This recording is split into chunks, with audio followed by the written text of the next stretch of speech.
What's up, y'all? Welcome back to another video. We are back with IMR Scary Tales. Today we are going to be watching 3 True Alone at Night horror stories. And hey man, y'all been blessing me, y'all been helping me, and we've been connecting as a family. I ask that y'all like, comment, and subscribe to this video if y'all mess with this. I appreciate y'all for everything y'all do.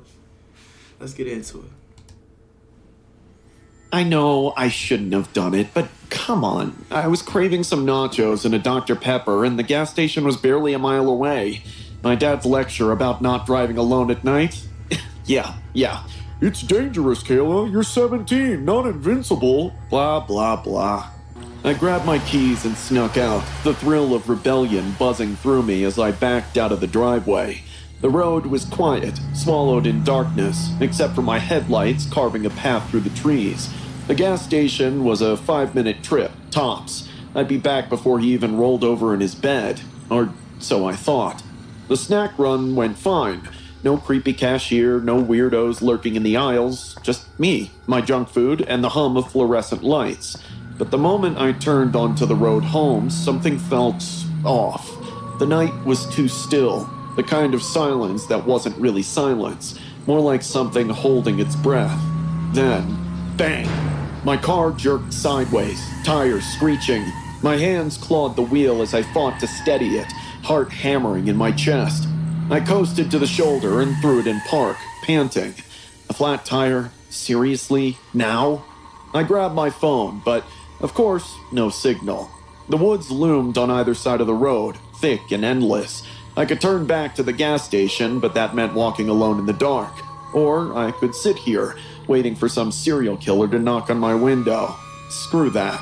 I pocketed my phone and stepped out, the night air thick against my skin. The crunch of gravel under my sneakers sounded way too loud. I told myself I'd be fine. It was just a mile or so. I'd jog if I had to. The road stretched out before me, swallowed by shadows. Each step felt heavier, like the darkness was pressing down on me. The only sound was my own breathing, and the occasional rustle from the trees, possibly just a raccoon, or a deer. Then I heard it. Footsteps. At first I thought I was imagining it. I stopped. So did they. A chill crawled up my spine. I swallowed hard and picked up my pace. The footsteps matched mine. Quicker now. Closer. I spun around. Nothing. Just the empty road and the whispering trees. My heart pounded so loud I could feel it in my skull. Nope. I fumbled for my phone, flipping on the flashlight. The beam cut through the darkness, shaking in my trembling hand. And that's when I saw it.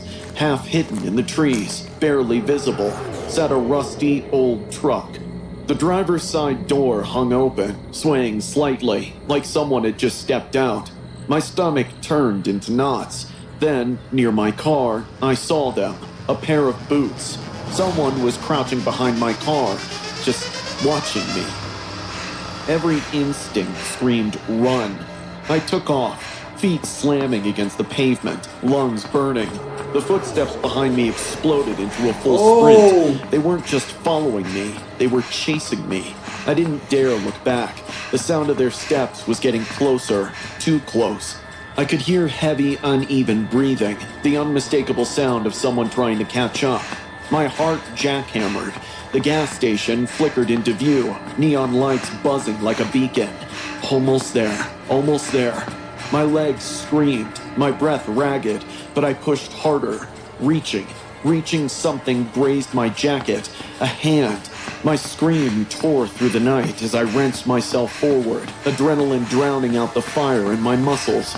I slammed through the door, gasping for air. The cashier, a tired-looking guy in his 40s, glanced up, startled. "You okay?"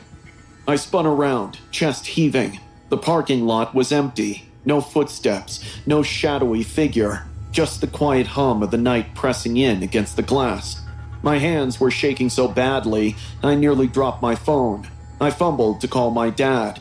This time, I had signal. When the police arrived, they didn't find anyone. But when they checked the woods near my car, they found the truck. Inside, a rope, duct tape, and a hunting knife.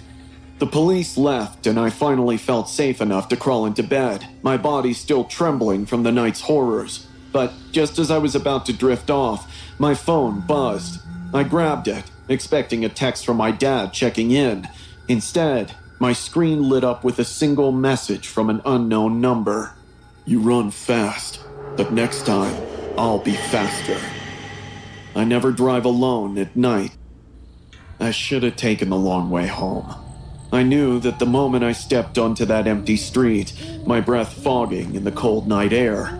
The last bus was long gone, and my shift at the bar had stretched later than usual. It wasn't the first time I walked home alone, but tonight felt off. The air was thick with something I couldn't name, something watching. I shook off the paranoia and tugged my jacket closer. It was just the exhaustion talking. The street was quiet, only the hum of a distant car engine breaking the silence. But then, footsteps. Not mine, someone else's. I stopped, so did they. My stomach clenched. I swallowed hard and picked up the pace. The footsteps matched mine, step for step. I turned my head just slightly, heart hammering. No one was there, but I felt them. I knew I wasn't alone. Fumbling, I yanked out my phone and video called. What I'm getting is we're getting a part 2 of what we just seen, kinda. Okay. Emma. The ringing stretched unbearably long. Finally, she answered, voice thick with sleep. "Sophie? It's late. What's wrong? I think someone's following me." I whispered. Emma was fully awake now. "Where are you?" I glanced around, searching for a street sign. My stomach dropped. The sign was gone. Panic slithered up my spine. I'd walked this route 100 times, but suddenly, nothing looked familiar. The houses loomed taller, their windows dark and hollow. The street stretched longer than it should. My chest tightened. "Sophie?" Emma's voice wavered. Then her eyes widened. "Sophie? She whispered, her voice shaking. Who's behind you?" My blood ran ice cold. My breath turned shallow. I turned and saw him. A man stood in the middle of the street, perfectly still. As soon as I was seeing that, I would have been booking it. He's not catching me. Still. A hood covered his face, but something about the way his head was tilted, just a little too far, made bile rise in my throat. He wasn't just watching, he was studying me. Then he moved. He ran straight at me. I screamed and bolted. My legs burned, but I didn't stop, didn't think, just ran. I cut down an alley, heart hammering so hard it hurt. A dead end. No, no, no, no. I whirled around. Silence. He was gone. Panting, I backed against a house, clutching my phone and shaking hands. No signal, no escape. A sound, a soft rustling, not in front of me, above. My breath seized. Slowly, I looked up. He was on the roof, staring down at me, motionless, What? soundless, just standing there. Terror gripped me. Every nerve in my body screamed to move, but I was frozen in place. His hood shifted slightly, as if he were tilting his head further, analyzing my fear. My breath hitched. Then, he lunged. I barely dodged. My feet stumbled over the pavement as I bolted for the main road. My heart pounded so violently I thought it might burst. My vision blurred with panic, but I couldn't stop. I turned a corner. Wrong turn. Another alley. Another dead end. A low, distorted breath like static on a radio drifted behind me. I spun, my back pressed to the brick wall. The man was there, closer. The dim glow of a streetlight cast his silhouette, unnaturally tall, head still angled unnervingly far to the side. My fingers fumbled, dialing 911. No service. Why was there no service? A single step forward from him, then another. I gripped my phone like a lifeline, hand shaking so violently I almost dropped it. My legs were bricks. I couldn't run again. He was too close, a voice, deep, distorted, a whisper that slithered into my ears. "You shouldn't have taken the shortcut." My heart nearly stopped. My stomach twisted violently. He spoke. A car, headlights cut through the darkness. I turned my head, my voice catching in my throat. Without hesitation, I threw myself into the road, waving frantically. Brakes screeched. The car skidded to a halt. The driver's door flung open. "Sophie? What the hell are you doing?" Mr. Dawson, my neighbor. I didn't answer. I yanked open the door and dove inside. Drive! Just drive! I screamed. Mr. Dawson hesitated only a second before slamming his foot on the gas. The car lurched forward, tires screeching against the pavement. I curled into the seat, trying to steady my breathing. My skin was cold, clammy. My heartbeat still pounded like a war drum in my ears. Mr. Dawson glanced at me. "What the hell happened?" I couldn't answer. My throat felt raw, my mind still spinning. My fingers gripped the fabric of my jeans like it was the only thing keeping me tethered to reality. But then, as we passed under a street lamp, my stomach dropped. A shadow, standing at the edge of the woods, still watching. And then, he smiled. I squeezed my eyes shut. I never walked alone at night, ever again. As an entrepreneur, my days were often chaotic and nonstop. By the time I locked up my laptop each evening, my brain felt like it had run a marathon. The one thing I valued more than anything was my quiet nights at home. My place in Phoenix wasn't extravagant, but it was mine. A 2-story house in a suburban neighborhood that felt secure and predictable. Until that October night, I had no reason to question that. It was a Thursday. The kind of evening where you sink into the couch, finally letting the silence wash over you. I'd finished a long day filled with client meetings and emails, and I was looking forward to nothing more than binge watching my favorite show with a glass of wine. The house was quiet, the kind of stillness you only appreciate when you're truly alone. I didn't realize how fragile that peace was. At around midnight, just as I was considering heading upstairs to bed, my phone buzzed. It wasn't a call or text, but a notification from my home security app. Backdoor alarm triggered. My first thought was that it had to be a false alarm. These systems were notoriously finicky, and it wasn't the first time it had gone off for no apparent reason. I opened the app, saw the alert, and without much thought, deactivated the alarm. "Probably a bird or something," I muttered, convincing myself it was nothing.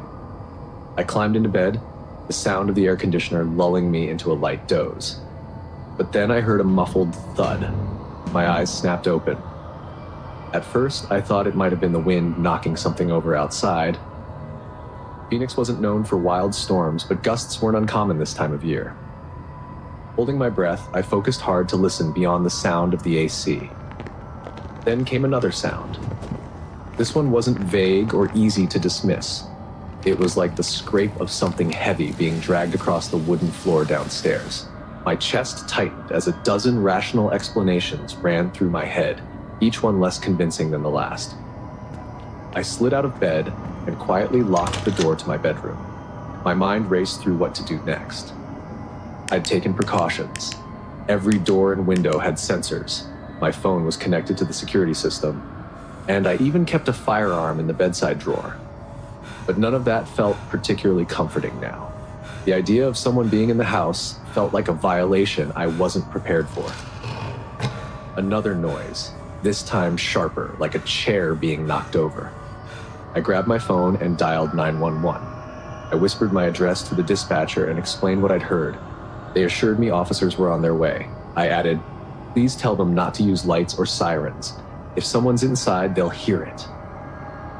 The dispatcher's calm tone was both reassuring and surreal. She stayed on the line as I retrieved the gun from the drawer and positioned myself in the furthest corner of the room, the phone balanced on my knee. Every second felt like an hour.